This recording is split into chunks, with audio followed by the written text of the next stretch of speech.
आज के क्लास में हम लोग का नया चैप्टर शुरू होने वाला है जिसका नाम है moving charges and magnetism. Moving charges and magnetism में एक्चुअली इसको हम लोग दो हिस्सों में डिवाइड कर देंगे। ये चैप्टर को स्टार्टिंग में पढ़ेंगे मैग्नेटिक इफेक्ट ऑफ करंट और लास्ट में हम लोग पढ़ेंगे मैग्नेटिज्म। ये चैप्टर क्या कहता है इसको जरा बढ़िया से समझना। ये चैप्टर में दो चैप्टर जुड़ा हुआ है। पहला चैप्टर है मैग्नेटिक इफेक्ट ऑफ करंट और दूसरा चैप्टर है मैग्नेटिज्म। जनरली क्या हुआ है तुम लोग हम बताए भी है कि क्लासिकल फिजिक्स यानी बहुत पहले का फिजिक्स, पहले के जमाने के स्कॉलर्स बोलो या साइंटिस्ट बोलो, वो लोग क्या समझते थे कि मैग्नेट जो है, तो मैग्नेट जो हम लोग को नेचुरली मैग्नेट पाया जाता है, ये मैग्नेट कुछ अलग ही ताकत रखता है अपने अंदर। क्या है इसका ताकत हमको नहीं पता। वो लोग समझते थे कि नहीं पता क्या है लेकिन ये ताकत रखता है। उसका प्रॉपर्टी वो लोग स्टडी करना शुरू कर दिए, उसके बारे में वो लोग पढ़ना शुरू कर दिए। कहाँ पाया जाता है, स्पेशली एक आइलैंड में ही पाया जाता था, नाम भूल गए उसका। मैग्नेट नाम उसी आइलैंड के नाम से ही पड़ा है, भूल गए, हमको याद नहीं आ रहा है, बट इंटरनेट में सर्च करके पता चल जाएगा। काफी इजी सा स्टोरी है। But the thing is that magnet को हम लोग पहले अलग समझते थे और उसी के ऊपर पढ़ाई करते थे, लेकिन रिसर्च जैसे ही आगे बढ़ना शुरू हुआ तब हम लोग को यह मालूम चला कि इलेक्ट्रिक करंट जहां पर दौड़ेगा, जहां पे इलेक्ट्रिक करंट रहेगा, याद रखना इलेक्ट्रिक करंट या मूविंग चार्जेस का मतलब इलेक्ट्रिक करंट होता है। जहां पे इलेक्ट्रिक करंट रहेगा वहीं पर ही मैग्नेट फील्ड मिल जाएगा हम लोगों को। Magnetic field, magnetic intensity, magnetism, in short magnetism के सारे प्रॉपर्टीज वहीं पर हम लोग को देखने को मिल जाएंगे। तो स्टार्टिंग में हम लोग किस फ्लो चार्ट से चलेंगे जरा इसको समझना। स्टार्टिंग जो दो हिस्सों में हम लोग ने चैप्टर को किया है, वो पहला हिस्सा होता है magnetic effect of current. Magnetic effect of current का मतलब क्या होता है, जब एक वायर से करंट दौड़ता है तो उसमें क्या क्या इफेक्ट देखने को मिलता है। सबसे पहले तो हमको मिलता है हीटिंग इफेक्ट। हीटिंग इफेक्ट के बारे में हम लोग ने पिछले चैप्टर में ही पढ़ लिया था, जहां पे हम लोगों ने देखा था कि वायर में जब करंट दौड़ रहा है तो उसमें हीट पैदा होता है। Juice law of heating effect में हम लोगों ने देख लिया था, उसका फॉर्मूला H=I²RT। ये फॉर्मूला के हिसाब से हम लोग उसका हीटिंग इफेक्ट के बारे में पढ़ सकते हैं। और भी बहुत कुछ है इसके हीटिंग इफेक्ट के बारे में हम लोगों ने। ये चैप्टर जो है हीटिंग इफेक्ट ऑफ करंट का बस उतना ही हिस्सा तुम्हारे सिलेबस में है, बाकी सारा चीज हटा दिया गया है। उतना हम लोगों ने पढ़ लिया पिछले क्लासेस में। ये जो हीटिंग इफेक्ट है, इसके बाद आता है हमारा मैग्नेटिक इफेक्ट। यानी when a current is flowing through a wire, we have found to see, it has been found that there are some properties shown by that flowing current which is similar to magnetism या properties in magnetism। कैसे कैसे properties रहते हैं वहां पे, वो हम लोगों को स्टडी करना है आज। लेकिन स्टडी करने से पहले हम लोगों को ये देखना पड़ेगा कि मैग्नेटिक फील्ड में, पहले तो हम लोग ये देखेंगे कि मैग्नेटिक फील्ड में अगर हम लोग एक चार्ज पार्टिकल फेंक दे तो वो कैसा बिहेव करता है। फिर हम लोग ये देखेंगे कि एक चार्ज पार्टिकल जब फ्लो कर रहा है तो वो अपने आप खुद कैसे मैग्नेटिक फील्ड जनरेट कर रहा है। दोनों के बीच का डिफरेंस बड़े अच्छे से समझना। इनफैक्ट पूरे इलेक्ट्रिसिटी पार्ट में ये बात बहुत बढ़िया है समझना कि कब खुद का मैग्नेटिक फील्ड जनरेट कर रहा है वो, और कब वो दूसरे के मैग्नेटिक फील्ड में अंदर में है और उसका इफेक्ट क्या हो रहा है। हम लोग दोनों चीज करेंगे। ये इलेक्ट्रिक फील्ड अभी हम लोगों ने किया था, कब वो खुद का इलेक्ट्रिक फील्ड जनरेट कर रहा है और कब वो दूसरे के इलेक्ट्रिक फील्ड के अंडर आके इसके इन्फ्लुएंस में है। तो ये चीज बड़े ध्यान से समझना कि कब वो खुद का चीज जनरेट कर रहा है और कब वो दूसरे के इफेक्ट के अंदर है। वो हम लोग का टोटली अलग केस होता है। केसेस को अगर बहुत बढ़िया से समझ पाओ कि कौन सा केस हम लोग कब पढ़ रहे हैं, तो तुम लोग का सिचुएशन बहुत दिमाग में क्लियर रहेगा। अगर एक सिचुएशन दिमाग में क्लियर रहेगा तो फिर फॉर्मूला तो क्या उसको तो याद करना ही हो जाएगा। और फिर क्लास 12 और क्लास 11 का फिजिक्स जो होता है वो फॉर्मूले पे नहीं चलता है, वो चलता है कॉन्सेप्ट के ऊपर। कॉन्सेप्ट दिमाग में रखो अच्छे से, फॉर्मूले तो याद हो ही जाएंगे, 2-3 सम्स प्रैक्टिस करोगे तो कॉन्सेप्ट को बहुत बढ़िया से क्लियर कर चलना। और यहाँ पे याद रखना हम लोग क्या करने वाले हैं। सबसे पहले एक हम ओवरऑल चार्ट बनाते हैं। That chart is not a in depth chart, in depth chart हम बाद में बनाएंगे, लेकिन फिलहाल एक ओवरऑल चार्ट बनाते हैं जहाँ पे हम लोग को ये समझ में आए कि हम लोग कर क्या रहे हैं इस चैप्टर में। तो जरा इसको ध्यान से समझना। यहाँ पे हम लोग लिखने वाले हैं जो हम लोग का पहला ये चैप्टर का नाम जो हम लोग बोलेंगे, that is moving charges and magnetism.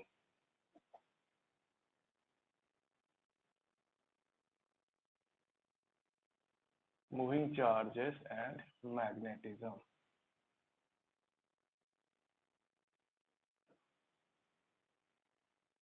And according to this chapter can be divided into two parts.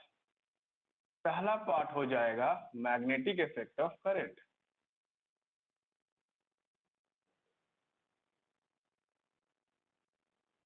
Magnetic effect of current. और दूसरा पार्ट हो जाएगा मैग्नेटिज्म।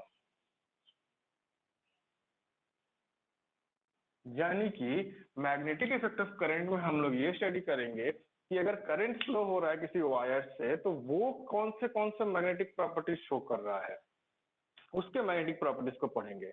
और यहाँ पे पढ़ेंगे कि जो क्लासिकल फिजिक्स में मैग्नेट को अलग पार्ट समझा जाता था, उस वक्त मैग्नेट की कौन सी स्टडी की जाती थी, क्या क्या प्रॉपर्टीज, तो उस वक्त सोनली मैग्नेट के ऊपर जो पढ़ाई होता था उसमें अर्थ का मैग्नेटिज्म भी आ जाएगा। अर्थ के मैग्नेटिज्म, थोड़े से नेविगेशन के प्रॉपर्टीज भी आ जाएंगे उसमें। तो वो सारी चीजें हम लोग यहाँ पे पढ़ लेंगे, जिससे कि हम लोग को एक आइडिया मिलेगा कि पहले हम लोग ये पढ़ाई करते थे, ये चीजें लाते थे, बट अब वो दोनों सेम चीज है।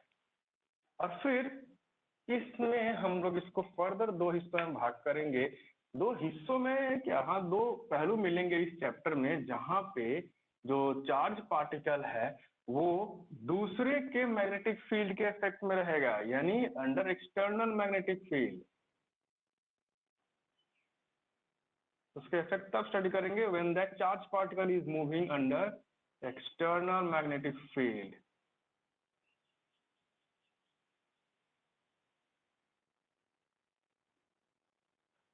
और यहाँ पे हम लोग स्टडी करेंगे when it has the magnetic field of its own, that means effect of, या ये मैग्नेटिक इफेक्ट ऑफ करंट, यानी कि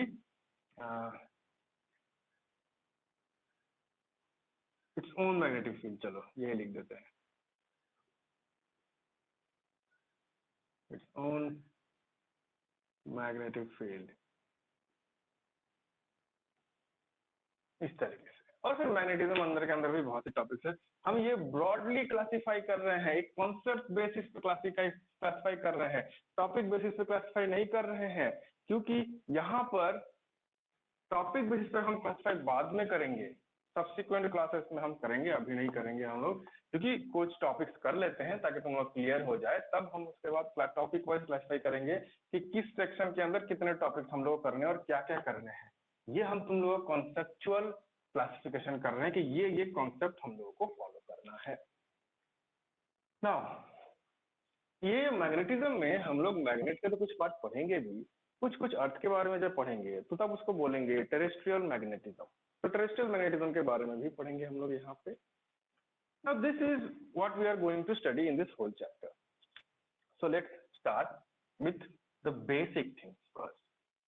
इससे पहले हम लोगों ने क्या किया था, अगर ध्यान दो बहुत बढ़िया से, कि हम लोगों का ये जो जर्नी क्लास 12 का शुरू हुआ था इलेक्ट्रोस्टैटिक्स से, that means sole charge particle, negative हो या पॉजिटिव हो, विच वॉज नॉट मूविंग, वो खड़ा था एक ही जगह पे। जब वो एक ही जगह पे खड़ा रहता है तो उसको कहेंगे static charge, because it is not moving. Right सी बात है, ऑब्वियस सा बात है यहाँ पे, इट इज नॉट मूविंग। तब उस वक्त हम लोग उसके सारे प्रॉपर्टीज पढ़ लिए थे, जैसे कि electric field, electric potential, capacitance उसमें आ गया था साइड में चिपक के, और ये बहुत सी चीजें हम लोगों ने पढ़ा था जुड़े हुए इसमें, इलेक्ट्रिक फ्लक्स, गॉस थ्योरम, सब कुछ इसमें हम लोगों ने पढ़ लिया था। अब बात यहाँ पर यह है कि अब हमारा चार्ज पार्टिकल मूव होना शुरू किया। तब तक जब तक वो रुका था तब तक वो इलेक्ट्रोस्टैटिक के सेक्शन में था, अब इलेक्ट्रोडायनामिक्स आ गया जहाँ पे चार्ज मूव कर रहा है। इलेक्ट्रोडायनामिक्स में से सबसे पहला चैप्टर हम लोगों ने फेस किया, जो कि पिछले अभी खत्म किया हम लोगों ने, that is electric current. Under that electric current हम लोगों ने ये पढ़ लिया था कि जब चार्ज पार्टिकल मूव करता है तो करंट बनाता है, तो किस तरह से उसको मेजर किया जाए, किस तरीके से उसके साथ हम लोग अलग अलग फेनोमेना पार्टिकल, अलग अलग प्रॉपर्टीज को स्टडी किया जाए और किस तरह से करंट से खेल सकते हैं एग्जैक्टली, और सारी चीजें हम लोगों ने पढ़ लिया था। अलग से उसमें रेजिस्टेंस के बारे में पढ़ लिया था, किस तरह से कनेक्शन करते हैं, अलग अलग चीजें कर लिए थे हम लोग पिछले क्लास में। अब हम लोग के पास इलेक्ट्रिक करंट को लेकर पढ़ने के लिए और कुछ नहीं बचा अभी तक क्लास 12 लेवल तक, क्योंकि इलेक्ट्रिक करंट है, फ्लो हो रहा है और कितना कुछ पढ़ सकते हैं उससे।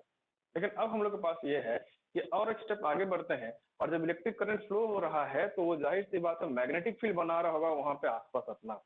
ये बात किसने बताया था, ये बात हम लोग को एक बहुत ही ब्रिलियंट साइंटिस्ट, एक्चुअली वो स्कूल के प्रोफेसर थे, वो हैंस क्रिश्चियन ऑयस्टर्ड ने बताया था, शायद 1820 में बताया था उन्होंने, बहुत पहले की बात है।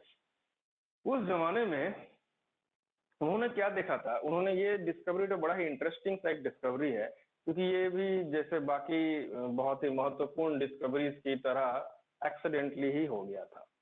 एक्सीडेंटली कैसे हो गया था कि जब वो लेक्चर देने आए थे, तो उस जमाने की जब बात है, 1820 की बात है, उस वक्त करंट का नया नया ही चलन हो रहा था। घरों में इलेक्ट्रिसिटी भी नहीं थे, मैक्सिमम घरों में, हमारे इंडिया में तो दूर दूर तक कोई इलेक्ट्रिक वर्ड में शायद सुना भी नहीं होता। लेकिन इंडिया में क्या, कोई भी थर्ड वर्ल्ड कंट्रीज उस वक्त हम लोग साथ गुलामी में ही थे, तो बहुत हालत खराब थी, हम लोग अगर आजादी के लिए लड़ रहे थे।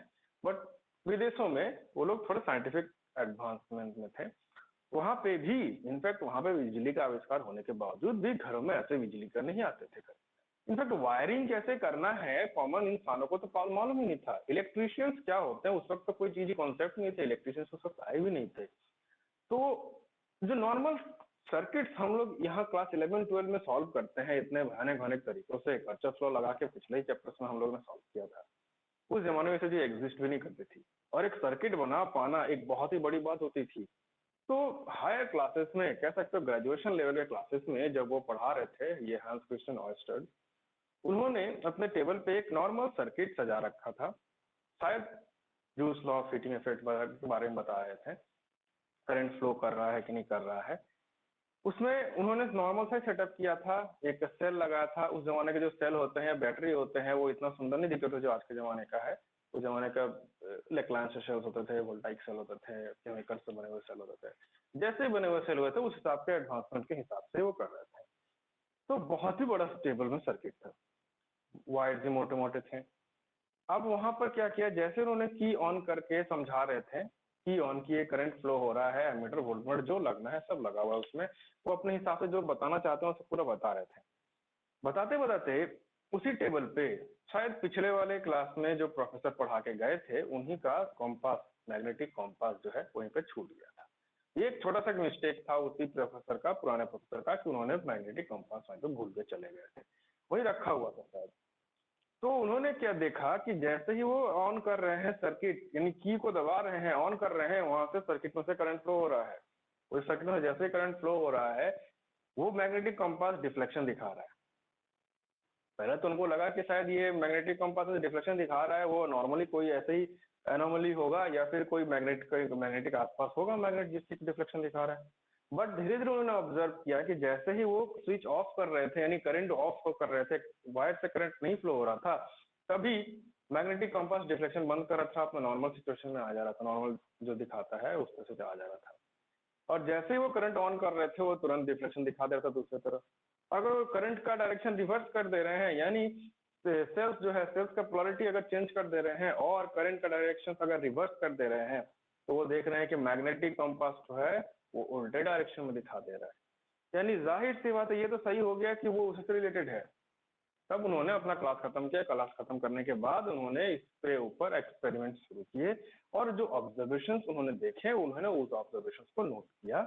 और आज हमारे पास वही बेसिक फाउंडेशन था, वो बेसिक फाउंडेशन था कि जो करंट है वो इलेक्ट्रिक करंट से भी मैग्नेट बनता है, मैग्नेटिज्म के प्रॉपर्टीज दिखते हैं, मैग्नेटिक फील्ड दिखते हैं।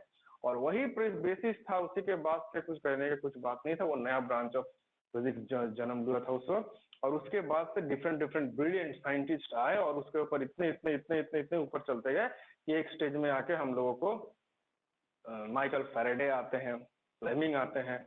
उन्होंने इतने ब्रिलियंट ब्रिलियंट सुझाव दिए हम लोगों को, जिससे कि आज हमारे पास जनरेटर आ गया, और उस जनरेटर से हम लोग इतने सस्ते में इलेक्ट्रिसिटी पैदा कर सकते हैं कि घरों घरों में हर जगह इलेक्ट्रिसिटी है। और आजकल इलेक्ट्रिसिटी के साथ कनेक्ट करना, इधर उधर खेलना बच्चे बच्चे भी कर लेते हैं, करंट खाते हैं फिर भी करते रहते हैं। तो ये हुआ पूरा कहानी। तो हैंस क्रिश्चियन ऑर्स्टेड ने ऐसा क्या देखा था, वो हम लोग क्लास 10 में पढ़ चुके हैं, फिर भी हम एक बार बता देंगे थोड़ा सा क्या देखा था उन्होंने, और कैसे फ्लो होता है, क्या करता है, हल्का सा बता दे रहे हैं। हालांकि आगे जाके हम लोग इसके बारे में डिटेल में पढ़ना पड़ेगा, बट फिर भी आज को बता देते हैं। जब कहानी तो बताया तो उन्होंने बताते हैं क्या किया गया कि ये जो वायर है, मान लो एक सिंपल सा एक्सपेरिमेंट बनाते, सिंपल सा सेटअप बनाते हैं। Suppose let this be the cell, सभी को पता है, लेट दिस बी दी की, एंड एक रेजिस्टेंस लगा देते हैं ताकि शॉर्ट सर्किट नहीं हो जाए, और ये एक वायर है। ये वायर का ये सेक्शन में हम लोग ऑब्जर्वेशन करेंगे, सिर्फ इसी सेक्शन में ऑब्जर्वेशन करेंगे, इसका मतलब ये नहीं कि ये सेक्शन में नहीं होगा मैग्नेटिक फील्ड, ऑफ कोर्स उस सेक्शन में भी होगा, ऑब्जर्व हम लोग सिर्फ इस सेक्शन में कर रहे हैं। तो जैसे ही यहाँ पे ऑन करते हैं स्विच, करंट ऐसे फ्लो करता है, I current is flowing I and this here I. तो हम लोग देख रहे हैं कि यहाँ पे रखा हुआ मैग्नेटिक फील्ड जो कॉम्पास है, यहाँ पे मैग्नेटिक फील्ड जनरेट होता है और ये कॉम्पास क्या डिफ्लेक्शन दिखा रहा है, of course it is showing the deflection, but we want to know how is that magnetic field, यानी किस तरह से वो डायरेक्शन, किस तरह का शेप रखता है magnetic field. Because magnetic field को स्टडी करने के लिए मैग्नेटिक फील्ड लाइंस भी है, और मैग्नेटिक फील्ड लाइंस को जब हम लोग स्टडी करते हैं तो उसके शेप होते हैं। तो we want to know how, या how can we see that, या फिर किस तरह का शेप रखता है वो, हम लोग को ये जानना है किस तरह से है वो, how is the shape of that magnetic field, सीधी सी बात है। तो उन्होंने सिंपल सा ही, या उसके बाद पता नहीं किसने दिया था, बट एक बढ़िया सा एक रूल बन गया था उसके बाद, राइट हैंड थंब रूल। कुछ भी होता है राइट हैंड में ले आओ, थंब रूल पकड़ लो, यानी जो करंट डायरेक्शन जो है, करंट का डायरेक्शन उसको अंगूठे से अंगूठे की तरफ रखो ऐसे करके, और जो तार है उसका से पकड़ लो। तो जो उंगलियां घूम रही है, ये उंगलियां घूमने हो जाएगा मैग्नेटिक फील्ड का डायरेक्शन। ये तो मैग्नेटिक फील्ड का डायरेक्शन हुआ, लेकिन शेप कैसा होगा उसका मैग्नेटिक फील्ड लाइंस का। तो मैग्नेटिक फील्ड लाइंस का जो शेप होगा वो गोल गोल गोल गोल कॉन्सेंट्रिक सर्कल्स होंगे। ये अभी थोड़ा रफली हम समझा रहे हैं, क्योंकि इसके बारे में डिटेल में हम लोग पढ़ेंगे नेक्स्ट क्लास में ही पढ़ेंगे। तो दिस वाज ऑयस्टेड एक्सपेरिमेंट, इसके बारे में हम लोग डिटेल में पढ़ेंगे, तो अब इसमें टाइम वेस्ट नहीं करते हैं। चलो, टाइम वेस्ट करना ही है तो एक्चुअल टॉपिक पे करते हैं।